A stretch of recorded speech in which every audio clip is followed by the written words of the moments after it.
चलो गया चलो। भारत का भूगोल कर रहे थे हम लोग। भारत की भौगोलिक संरचना में हम लोगों ने पहाड़ों के बारे में पढ़ लिया था ना। इसके आगे हमें प्रायद्वीपीय पठार के बारे में पढ़ना था। हाँ, चलो आगे देखते हैं इसमें।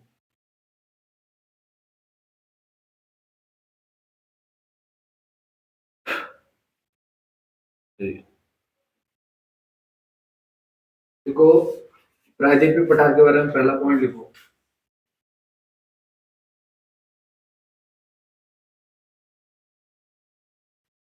पेनिनसुलर प्लेटू बोलते हैं इसको, प्लेटू।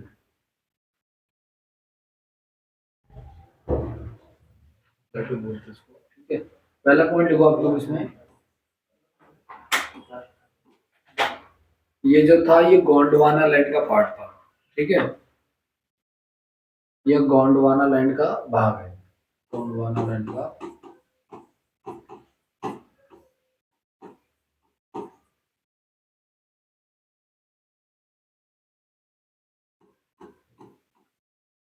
लैंड का भाग है।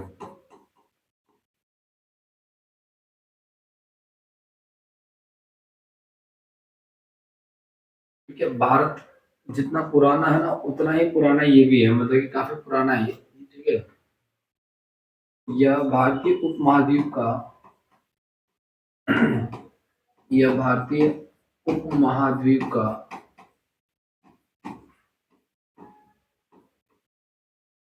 सबसे प्राचीनतम भूखंड है। सबसे प्राचीनतम भूखंड है, ठीक है।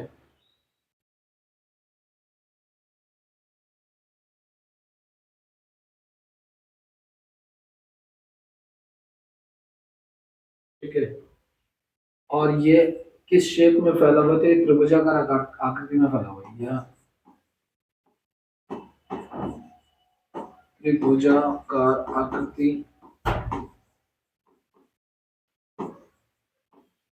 आकृति में फैला हुआ है।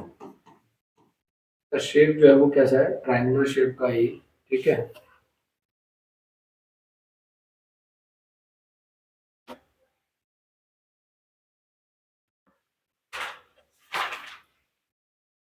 के बारे में दो तीन फैक्टर्स को लिखेंगे बराबर की बात करते हैं,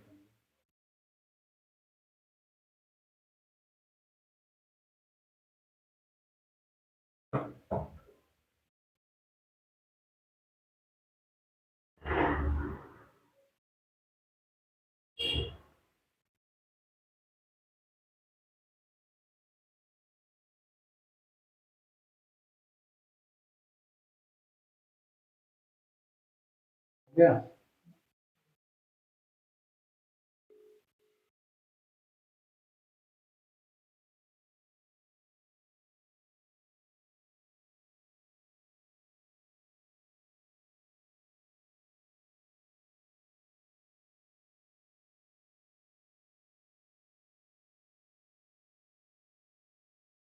आगे बढ़े। चलो।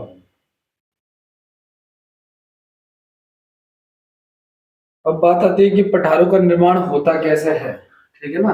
तो लिखो आप लोग पहला पॉइंट इसमें। देखो, पठारों का निर्माण ज्वालामुखी की दरारी उद्गार से होता है, या ज्वालामुखी के कारण से होता है, ठीक है। पठारों का निर्माण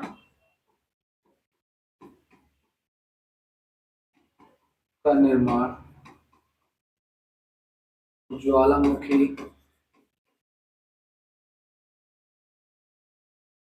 की दरारी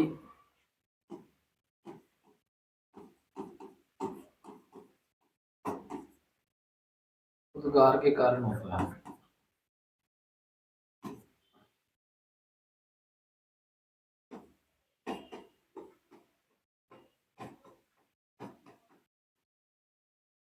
ठीक है। और पठार जो होते हैं ना, नॉर्मली इनमें जो है काली मिट्टी का, ये तो इसके बनने के प्रोसेस है कि ये कैसे बनता है ना। पठार जब भी बनेगा ना, नॉर्मली ये काली मिट्टी के उसमें होते हैं ये, ठीक है। काली मिट्टी से बनते हैं मतलब। पठारों का निर्माण सामान्यतः, क्योंकि ज्वालामुखी की मिट्टी कैसी होती है फिर, वो भी तो वैसी होती है, काली, है ना। आप देखोगे कि भारत के जो ये वाले इलाके हैं, इधर काली मिट्टी ज्यादा पाई जाती है इस वाले इलाके में।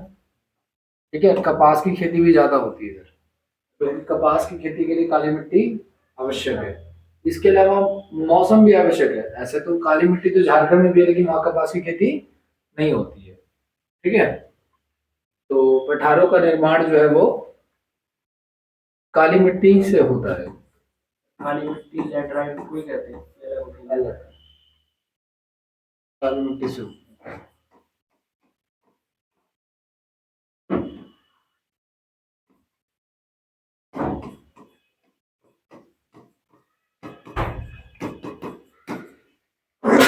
सॉरी।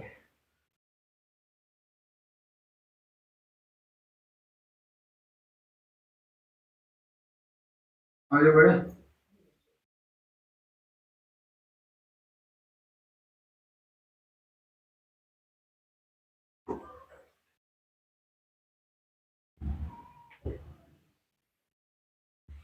देखो पामीर का पठार जो है गाइस,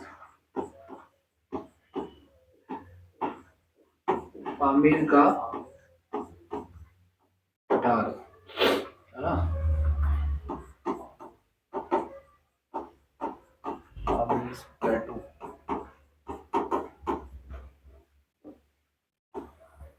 इससे रिलेटेड एक क्वेश्चन पूछा जाता है एग्जाम में, आपने देखा होगा शायद, है ना? विश्व की छत किसे कहते हैं? पामीर के पठार को कहते हैं। अब ये कहाँ पे एक्सटेंड करता है, कहाँ पे है, तो मैं आपको दिखा देता हूँ।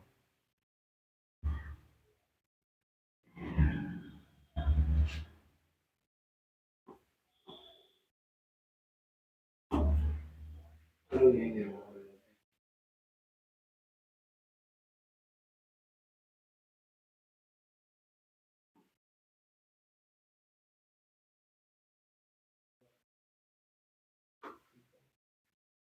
देखो ये भारत का मैप आपको दिख रहा है ना इसमें, ये वाला ऐसे तो गुजरात हो गया, है ना, ये पूरा पाकिस्तान हो गया ये वाला।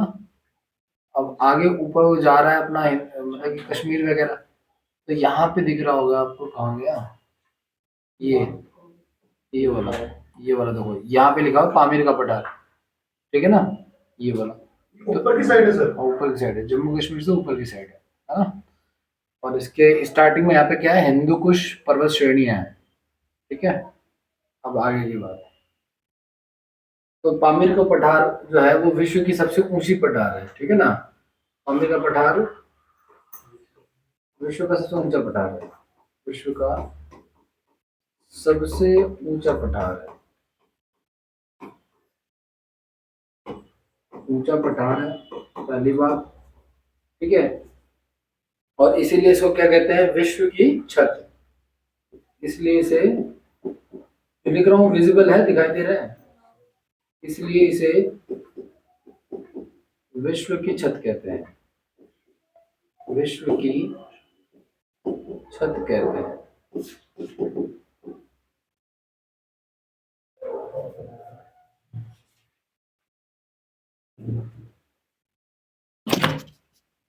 इसलिए इसे विश्व की छत कहते हैं। माइक लगाना ही भूल गया।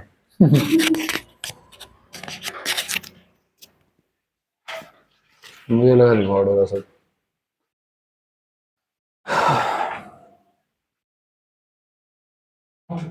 आगे बढ़े। अच्छा अब देखो ये पामीर का पठार है, इसके दाईं तरफ तो हिमालय श्रेणी है, इसके बाईं तरफ क्या है, हिंदू कुश पर्वत है। ठीक है, ये लिखने की जरूरत नहीं है, वैसे भी ध्यान रखना आप लोग। ठीक है,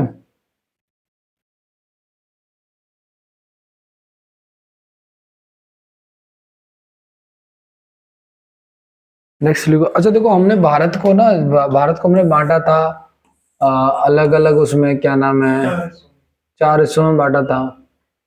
ठीक है, ऐसे ऐसे पहले हमने बांटा था उत्तर भारत का पर्वतीय क्षेत्र, ठीक है, दूसरा में बड़ा प्रायद्वीपीय पठार, तीसरा उत्तर भारत का, ठीक है, और इसके अलावा तटवर्ती मैदान, और ठीक है, तो उत्तर भारत का विशाल मैदान जो है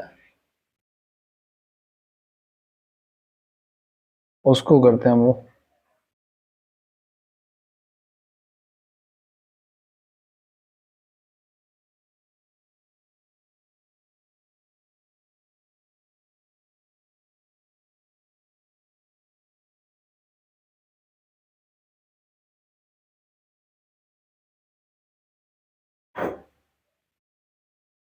या इसमें एक काम करो, पहले अपन लोग लिखो आप लोग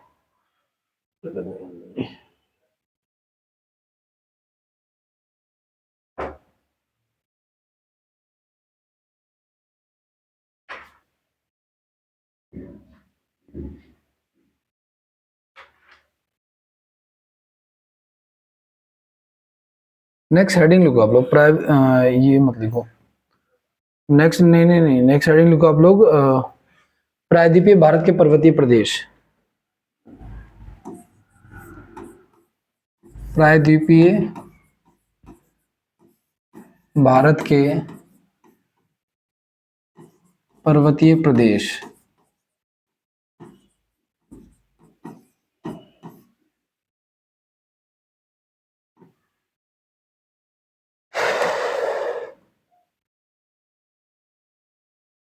अब ये जो प्रायद्वीपीय भारत के पर्वतीय प्रदेश में से कौन कौन से आते हैं, तो सबसे पहले इसमें आता है विंध्याचल पर्वत।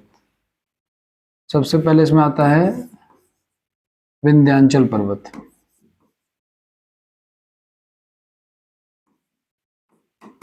हमारे दिमाग में ना बचपन से एक चीज शायद बैठी हुई है कि पहाड़ों की जब भी बात करेंगे तो हम लोग जम्मू कश्मीर की तरफ देखेंगे, या फिर हम मनाली की तरफ देखेंगे, हिमाचल की तरफ देखेंगे, है ना। लेकिन ऐसा नहीं है, भारत के लगभग हर हिस्से में पहाड़ बने हुए हैं या अवेलेबल हैं किसी ना किसी कारण से। ठीक है, जैसे कि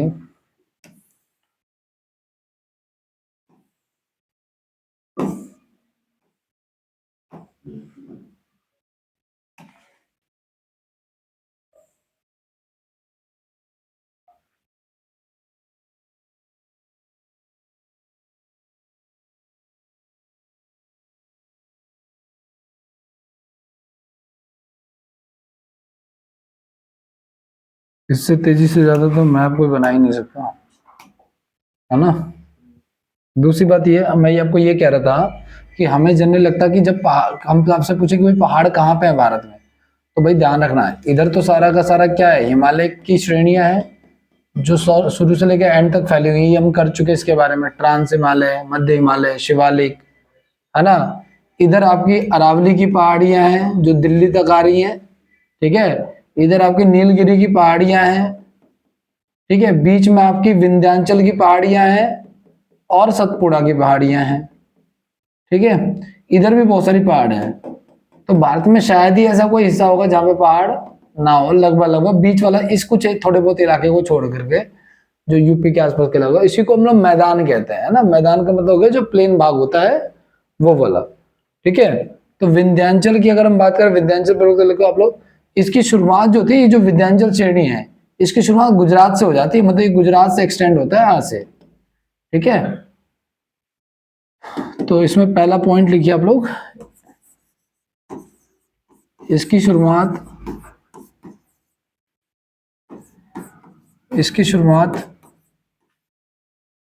गुजरात से होती है।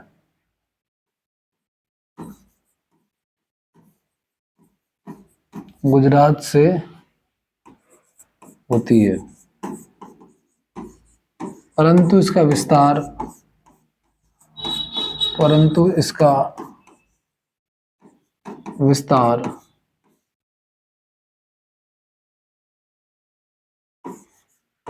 महाराष्ट्र तथा झारखंड में। नीचे की तरफ। नीचे वाली। हाँ, नहीं ये वाली। ठीक है, महाराष्ट्र तथा झारखंड में।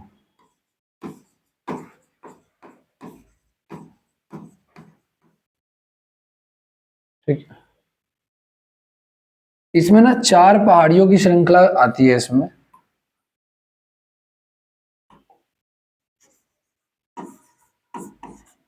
इसमें चार पहाड़ियों की श्रृंखला आती है, चार पहाड़ियों की श्रृंखला आती है, ठीक है। कौन कौन सी? एक तो विंध्याचल ही आता है, एक भंडारे आता है, एक इसमें कैमूर की पहाड़ियां भी आती हैं, और एक इसमें आता है पारसनाथ की पहाड़ी, पारसनाथ की पहाड़ी।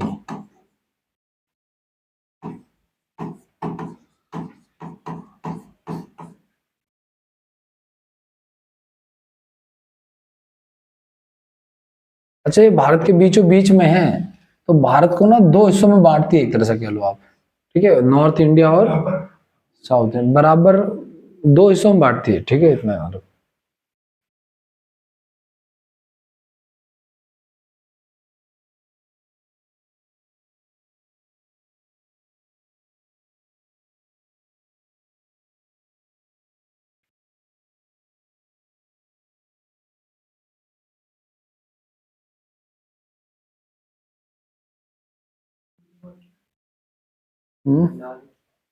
भंडारे हैं।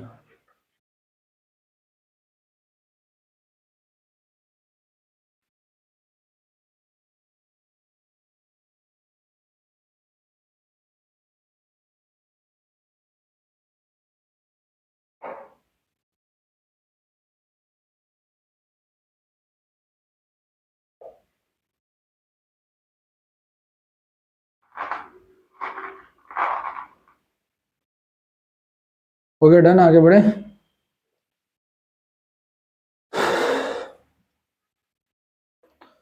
एक बार आप शक्ल देख ही लो एग्जैक्टली कि कहाँ पे है डायग्राम के थ्रू, तो आपको आइडिया लग जाएगा। देखोगे तो इसमें देखो, इसमें देखो सारे के सारे पहाड़ आपको दिखने लग रहे होंगे, ठीक है। ये जो रेड रेड आप देख रहे हो ये हिमालय श्रेणी है, देखो ये लिखा हुआ आपका विंध्याचल श्रेणी, और ये आपकी सतपुड़ा श्रेणी, ठीक है, दोनों हम पढ़ने वाले हैं अभी।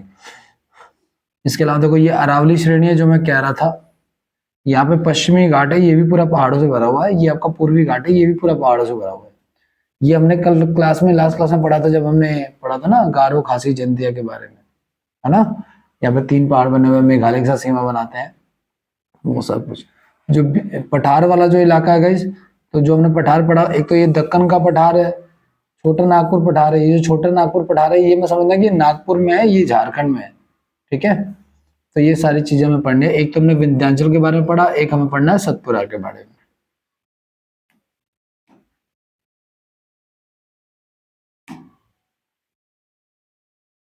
देखो आप लोग नेक्स्ट सतपुड़ा के पर्वत या सतपुड़ा के पहाड़,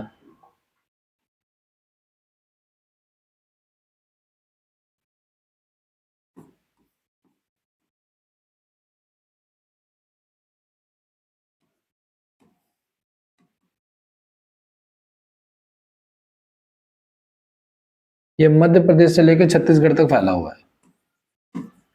यह मध्य प्रदेश से लेकर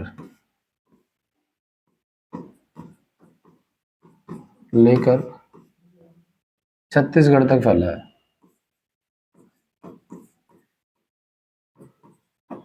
छत्तीसगढ़ तक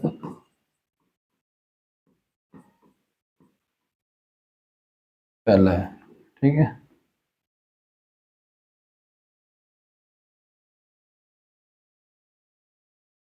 दूसरा पॉइंट, यह तीन पहाड़ियों के रूप में स्थित है। यह तीन पहाड़ियों के रूप में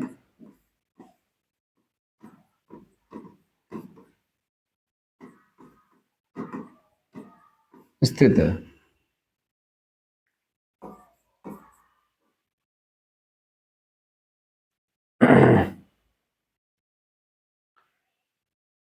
सतपुड़ा, महादेव जी और मैकॉले, उन तीन पहाड़ियों क्या नाम है? सतपुड़ा की पहाड़ियां, महादेव की पहाड़ियां और मैकॉले की पहाड़ियां।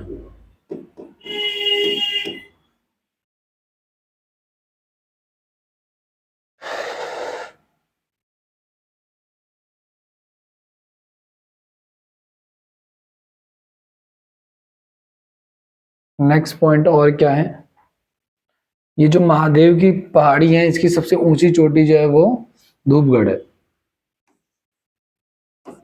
महादेव की पहाड़ियों की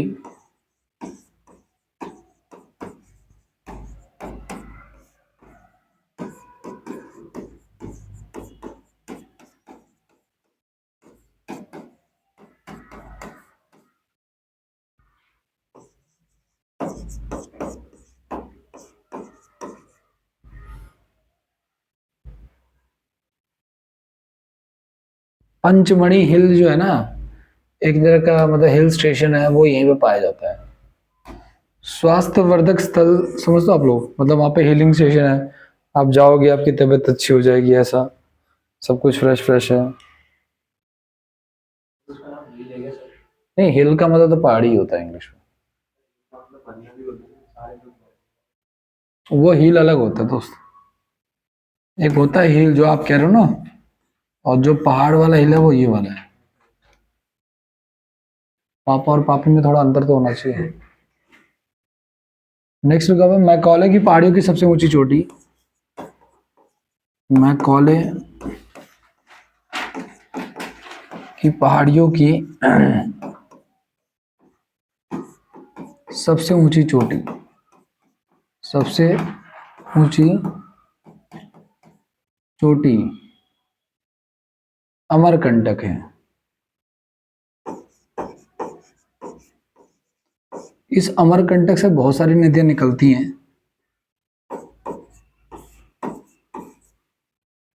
ठीक है, बहुत सारी नदियां आउट होती हैं। नर्मदा और सोन जो मेजर रिवर्स हैं वो है नर्मदा और सोन।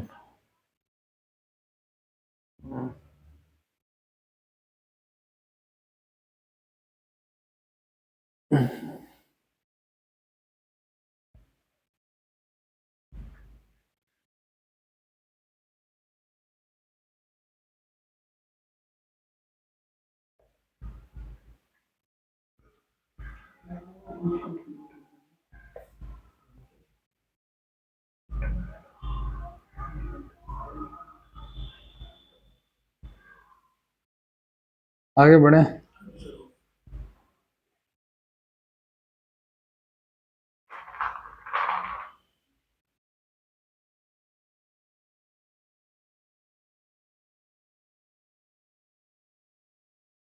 नेक्स्ट लिखो आप लोग, लिखो अमरकंटक से नर्मदा और सोन नदी निकलती है। अमरकंटक से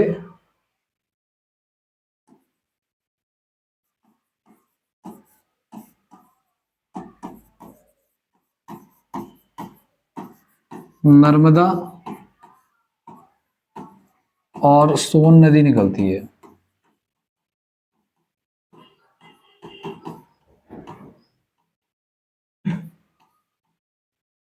सोन नदी निकलती है,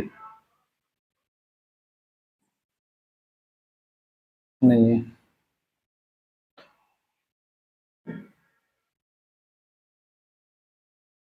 नेक्स्ट हेडिंग है गाइस हमारा सह्याद्री पर्वत।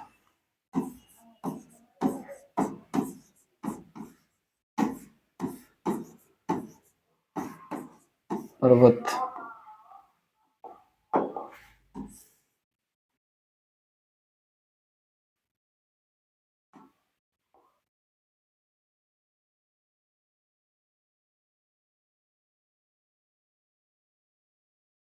सह्याद्री पर्वत, सह्याद्री हिल्स कहीं दिया हुआ है इन्होंने, नहीं दिया हुआ है। छोटा मोटा होगा। छोटा मोटा कोई नहीं है, इन्होंने वेस्टर्न घाट में ही बना दिया। चलो कोई बात नहीं, लिखो आप लोग। इसका विस्तार ताप्ती नदी से लेकर के, इसका विस्तार, पहला पॉइंट है इसमें, सह्याद्री पर्वतमाला की बात कर रहा हूं मैं। इसका विस्तार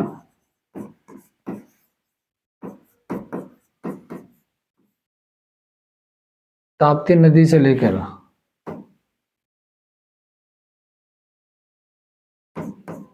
ताप्ती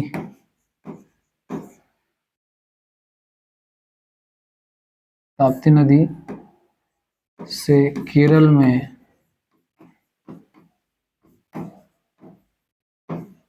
कन्याकुमारी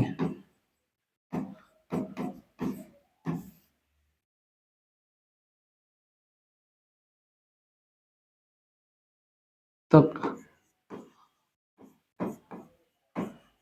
लगभग 1600 किलोमीटर तक फैला हुआ है।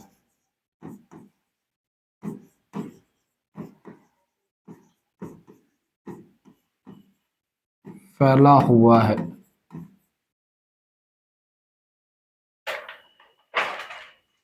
हिमालय के बाद सबसे लंबी रेंज है इसकी, ठीक है।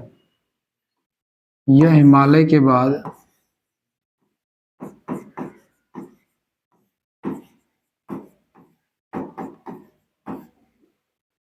भारत की सबसे लंबी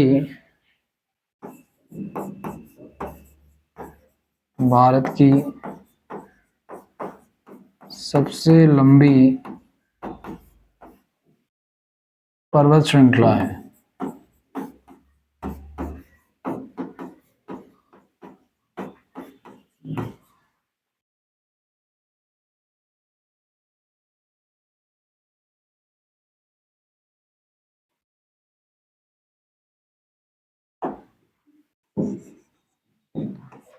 सोलर डिग्री चैनल जो है, हम लोगों ने चैनलों के बारे में बहुत पहले पढ़ा था स्टार्टिंग में। सोलर डिग्री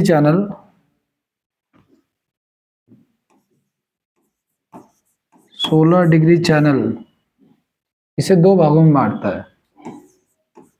इसे दो भागों में बांटता है,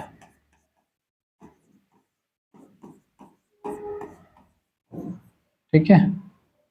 अब जैसे मान के चलो 1 मिनट के लिए भारत का मैप है, ध्यान से देखना आप लोग। और यहाँ पे मान लो सह्याद्री पर्वतमाला है और यहाँ से 16 डिग्री चैनल क्रॉस कर रहा है, तो ऊपर वाले को बोलते हैं हम लोग उत्तरी सह्याद्री, ठीक है, और नीचे वाले को बोलते हैं दक्षिणी सह्याद्री, ठीक है। तो यही 16 डिग्री चैनल क्या है, इमेजिनरी लाइन, जैसे अक्षांश रेखाएं होती है ना, तो वही यही 16 डिग्री। दो भाग बांटता है। दो भाग कौन कौन से, उत्तरी सह्याद्री और दक्षिणी सह्याद्री, ठीक है। उत्तरी सह्याद्री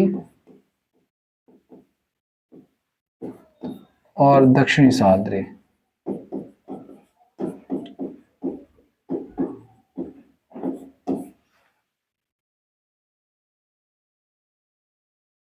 देख तो रहा है।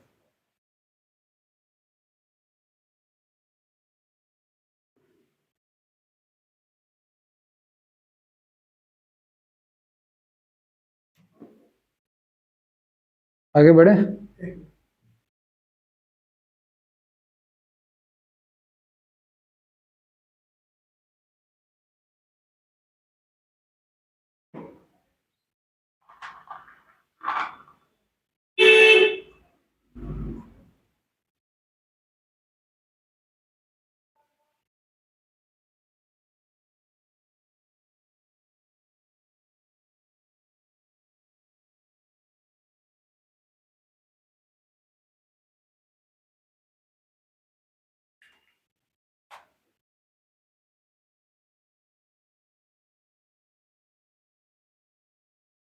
चलिए आगे बढ़ते हैं। उत्तरी और दक्षिणी हो गया। अब इनके भी कुछ, जैसे उत्तरी सह्याद्री है, उसकी सबसे हाईएस्ट पीक कौन सी है, दक्षिणी कौन सी है, देखो आप लोग। अच्छा, ये जो उत्तरी सह्याद्री है, आपसे कभी पूछ ले कि उत्तरी सह्याद्री का निर्माण किन चट्टानों से हुआ है, तो उत्तरी सह्याद्री का निर्माण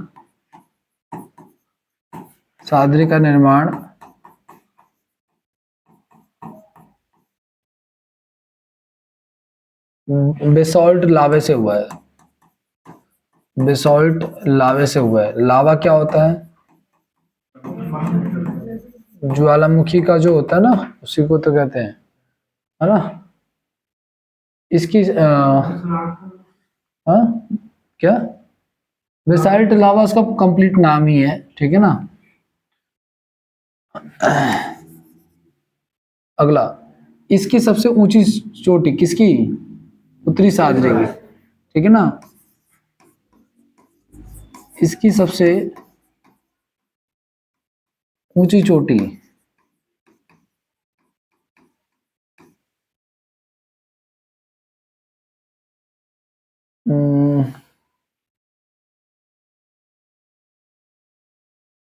कलसुबोई है,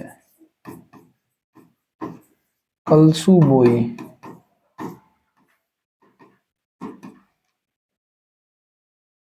ठीक है, कितना लंबी है? 1646 मीटर है।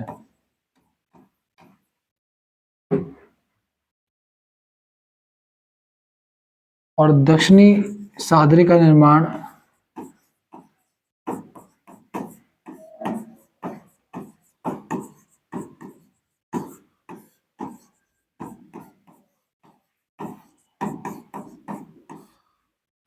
जो है वो ग्रेनाइट की चट्टानों से हुआ है। वो ग्रेनाइट या इसको नीस भी बोलते हैं, कि चट्टानों से हुआ है।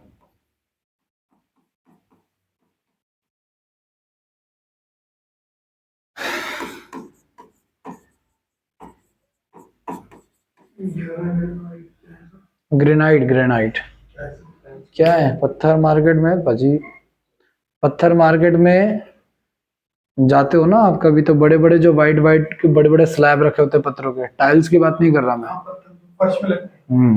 जो इसमें लगा हुआ ये ग्रेनाइट है।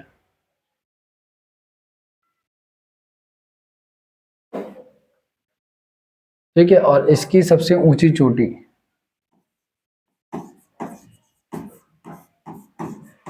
इसकी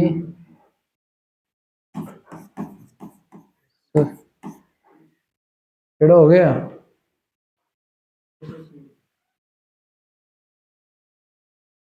ठीक है, कोई इशू नहीं। इसकी सबसे ऊंची चोटी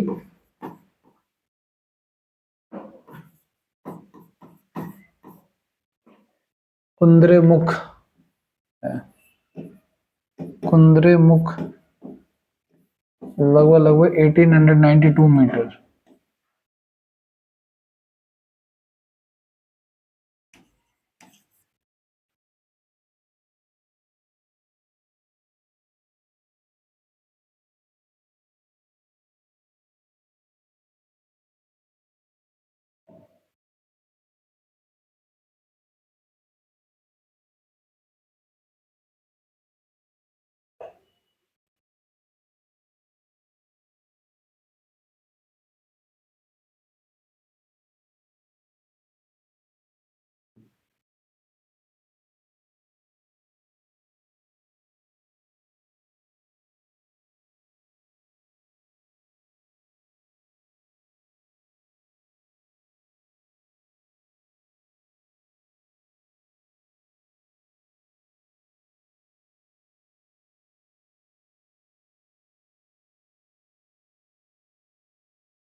हो गया, डन। आज जो नेक्स्ट लिखो आप लोग, नीलगिरी की पहाड़ी है। Next heading, Nilgiri hills.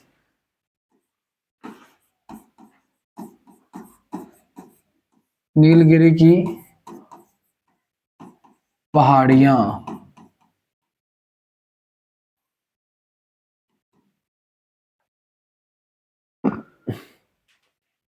यह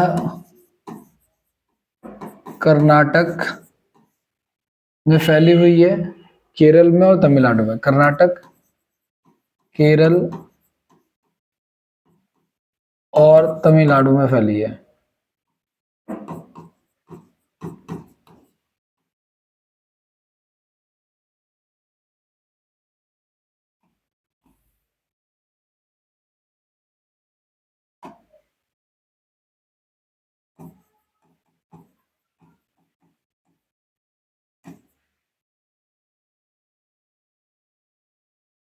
इसकी सबसे ऊंची चोटी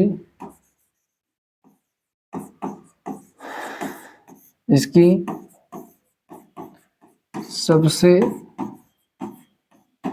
ऊंची चोटी डोडा बेटा है।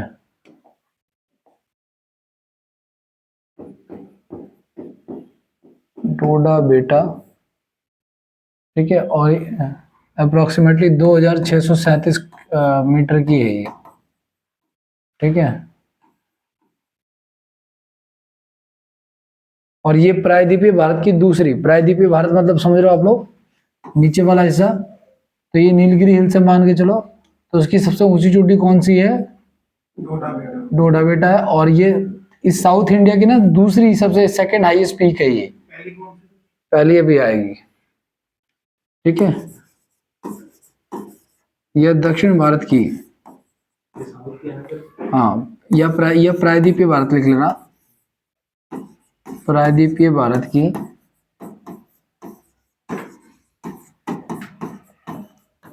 सबसे ऊंची चोटी है। चल नहीं नहीं, दूसरी दूसरी दूसरी दूसरी सबसे ऊंची चोटी है।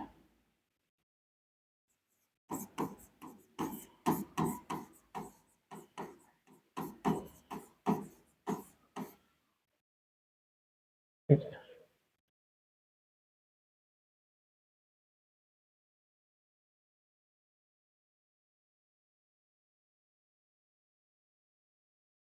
नेक्स्ट लुक आप लोग अन्नामलाई की पहाड़ियां।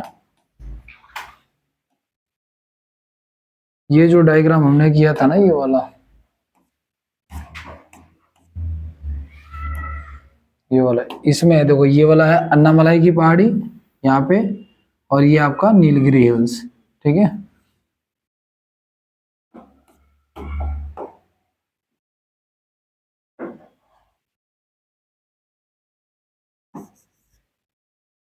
ये लिख लिया आप लोगों ने, अन्नामलाई की पहाड़ी नेक्स्ट हेडिंग है इसको।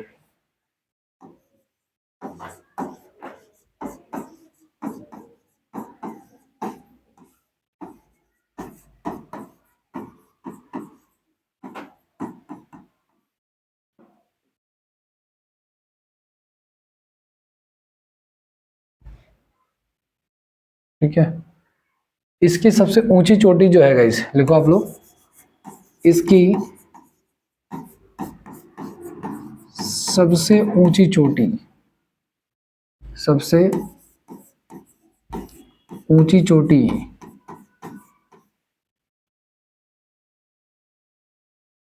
अन्नागुड़ी है,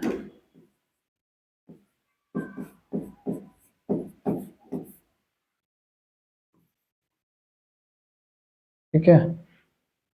कितने मीटर है? लगभग लगभग 2695। और ये सबसे ऊंची है पहले नंबर पे। दूसरे पे कौन थी? इतनी जल्दी भूल जाओगे तो कैसे काम चलेगा। यह प्रायद्वीपीय भारत की सबसे ऊंची चोटी है, सबसे ऊंची चोटी है।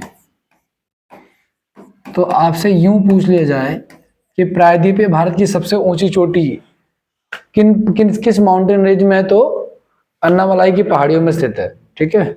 और वो है कौन सी? अन्नागुड़ी है। 2695 मीटर इसकी लेंथ है। ये मीटर में है, किलोमीटर में कोई नहीं होता है, ध्यान रखना, है ना।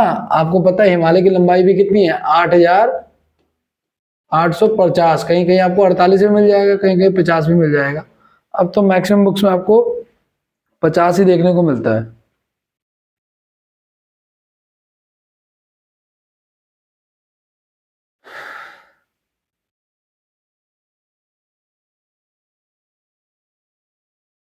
आगे बढ़े।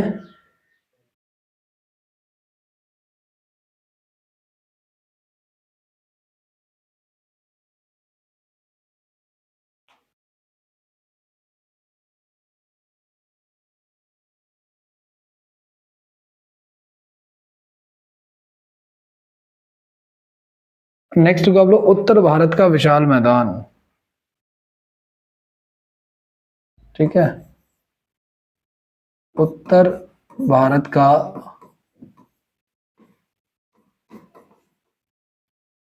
विशाल मैदान।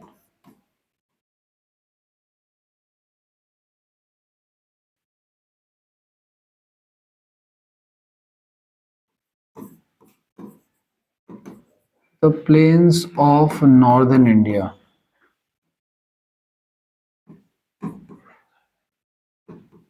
Planes of northern India.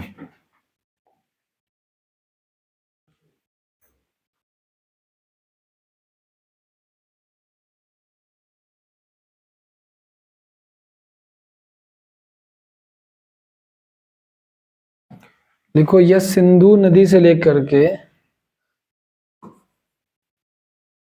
यह सिंधु नदी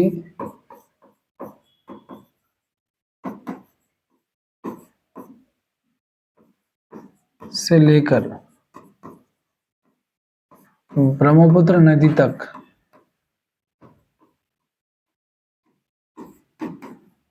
के अवसादों से निर्मित है।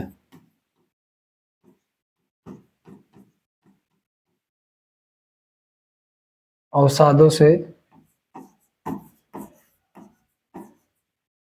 निर्मित है। अवसाद मतलब बोले तो क्या, जो पानी मतलब नदी के पानी के साथ जो मिट्टी आती है ना, वो। ठीक है।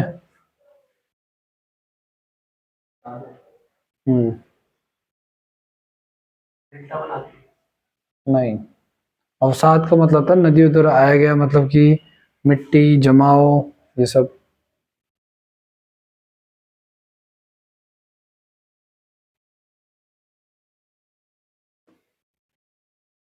यह 7 लाख वर्ग किलोमीटर में फैला हुआ है। यह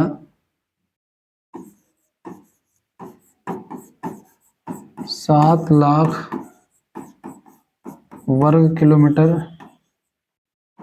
में फैला है।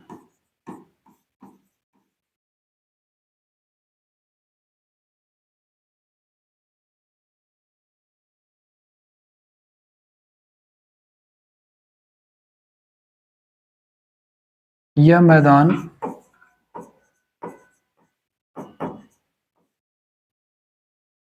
पश्चिम से पूर्व की ओर,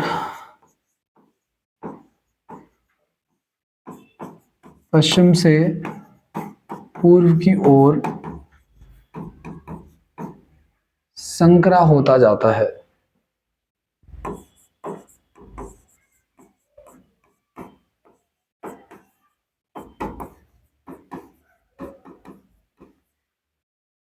संकरा होता जाता है,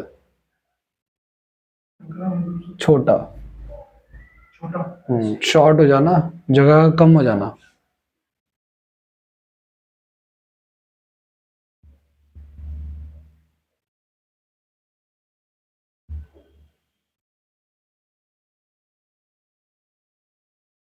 डी प्रदेश तैयार करा चुका हूँ ऑलरेडी।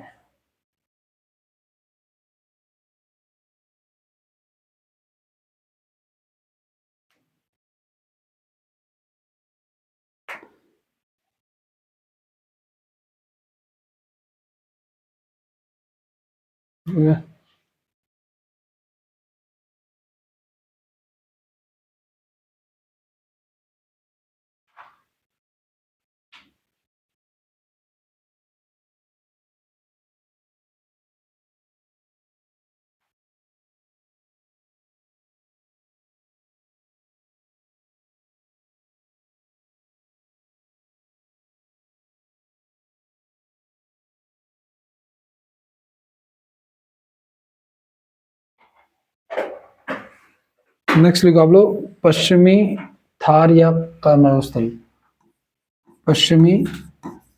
पश्चिम थार का मरुस्थल।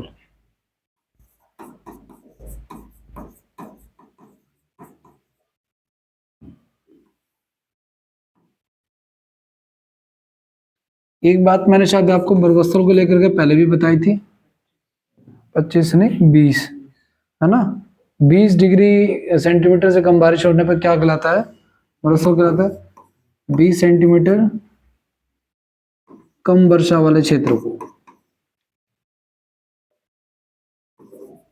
20 सेंटीमीटर से कम वर्षा वाले क्षेत्र को मरुस्थल कहते हैं,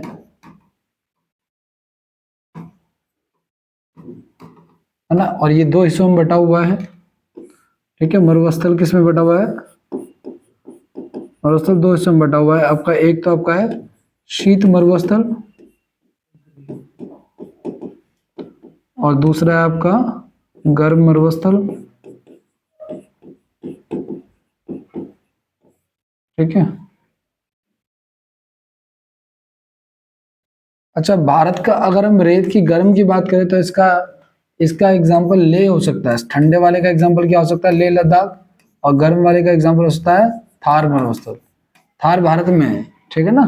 तो भारत का सबसे बड़ा मरुस्थल अगर हम कहें, भारत थार ही है। भारत का सबसे बड़ा, राजस्थान में नहीं है थार डेजर्ट। भारत का सबसे बड़ा मरुस्थल तो वो थार है, ठीक है। और एशिया का सबसे बड़ा कहें तो हम लोग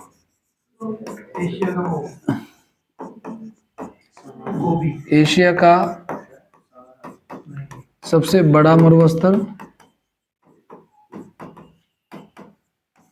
तो वह गोबी। और तीसरा है विश्व का सबसे बड़ा, अगर हम बोले विश्व का सबसे बड़ा मरुस्थल कौन सा है? Sahara desert. कहाँ पे ये अफ्रीका में है, ठीक है। ये मंगोलिया में। ये ठंडा है, ध्यान रखना, ये ठंडा का एग्जाम्पल है, ठीक है। मंगोलिया में ये।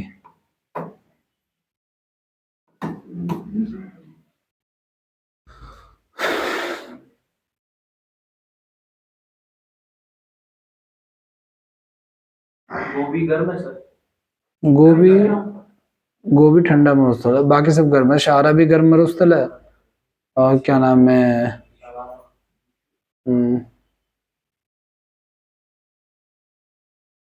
सहारा और थार दोनों गर्म ही है। भारत में रेगिस्तान जो है, ये जो गर्म मरुस्थल होते हैं ना, ये ध्यान रखना आप लोग, इनकी एक खास बात होती है, इनमें दिन में तो बहुत ज्यादा गर्मी होती है और रात में बहुत ज्यादा ठंड होती है, ठीक है। बर्फ वगैरह जमने की संभावना इधर भी होती है, इधर भी ऐसी खबरें आती है कि बर्फ जैसे जम गया हो। टेम्परेचर गिर भी जाता है एकदम। इसके पीछे कई सारे कारण होते हैं, ठीक है।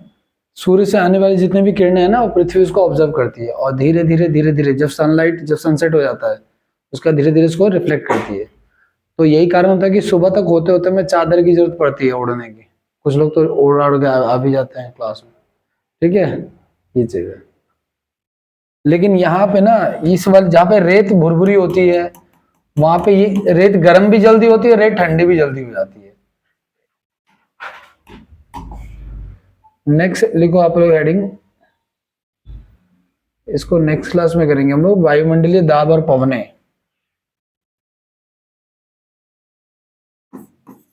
वायु मंडलीय दाब और पवने, ठीक है। Atmospheric pressures and wind, atmospheric